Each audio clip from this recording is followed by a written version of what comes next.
most of the systems that power modern life remain out of sight. Beneath roads, rivers, and neighborhoods, a vast network of water lines, power conduits, gas pipelines, and fiber optic cables quietly does its work. Installing that infrastructure without tearing apart the surface above requires a very particular kind of precision. Today, we step underground to explore directional boring machines, also known as horizontal directional drilling systems, how they work, why they matter, and what really happens below the surface when one of these machines begins to drill.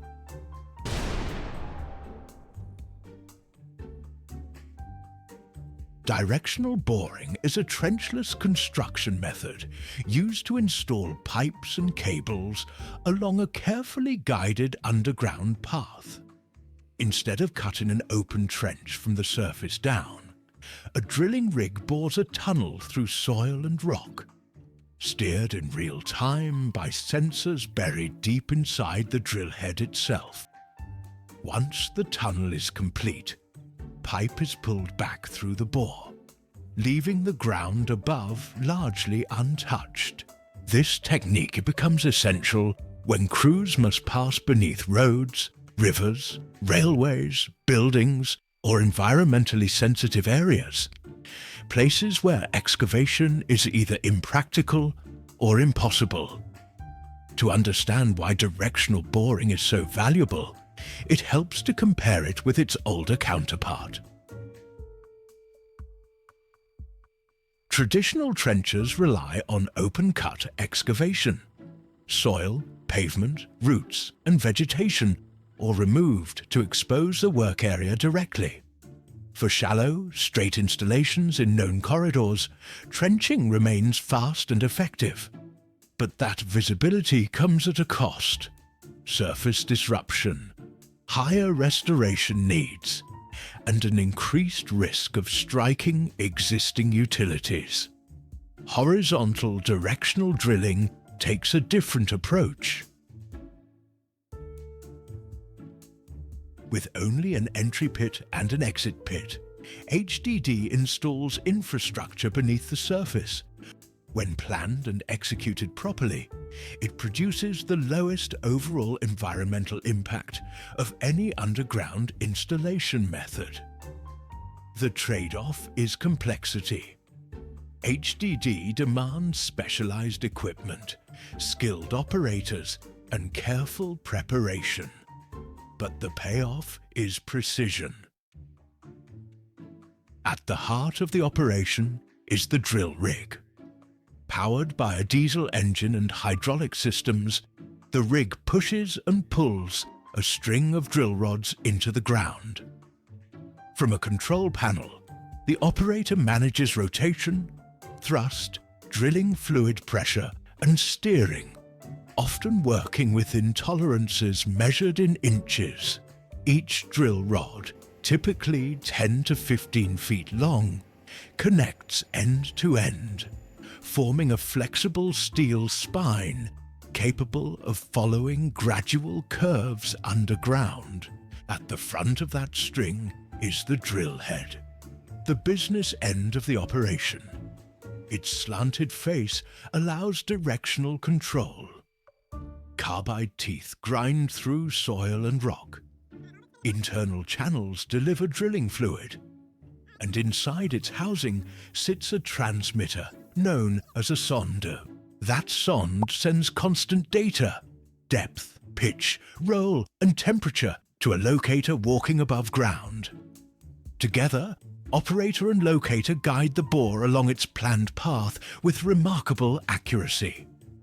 Supporting the entire process is the drilling fluid system.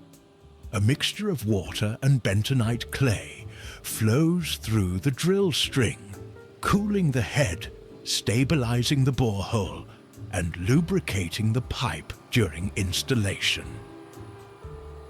Step 1. Planning and mapping crews. Identify existing utilities, analyze soil conditions, and design a precise underground path from entry to exit. Because underground space is crowded and mistakes can be catastrophic, this planning phase is critical. Step 2. The pilot bore drilling begins at a shallow angle. As the drill head advances, a locator tracks its position from above, calling out depth and orientation. Steering is subtle. By rotating the drill string to position the slanted face and then pushing forward, the operator creates controlled curves underground. This process continues, rod by rod, until the drill head emerges at the exit point. Step 3. Reaming the borehole. The pilot hole is only the beginning. To fit the final pipe, crews attach a reamer, a larger cutting tool, and pull it back through the bore. As it rotates, drilling fluid carries loosened soil and rock back to the entry pit. Larger installations may require multiple reaming passes, gradually increasing the bore diameter. Step 4. Pullback. Finally, the pipe, often fused into one continuous length of high-density polyethylene, is connected to the reamer. A swivel prevents twisting as the rig pulls the pipe smoothly through the underground path. Guided by fluid pressure and careful control, what remains is a completed utility line, installed without ever opening the ground above it.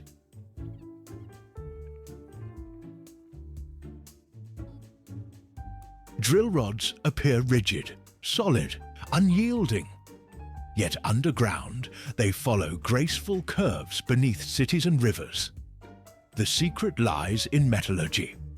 HDD drill rods are forged from high-strength alloy steels, engineered to withstand extreme torque, thrust, vibration, and repeated bending. They flex elastically, just enough to follow the curve of the bore, and return to their original shape once the load is removed. Failures rarely happen all at once. They begin as microscopic cracks, often at threaded connections, growing slowly under fatigue until the steel finally gives way. It's a quiet reminder. Underground precision depends as much on material science as on machine power.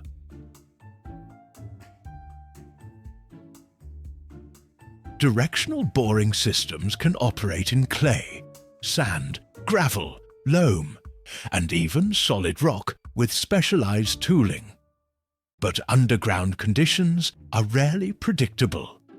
Groundwater, collapsing soils, unknown utilities, and pressurized drilling fluids can all threaten a bore. One of the most serious risks is a frackout. When drilling fluid escapes to the surface through fractures in the ground. To avoid these failures, experienced operators constantly adjust thrust, rotation speed, and fluid flow, responding in real time to what the Earth reveals.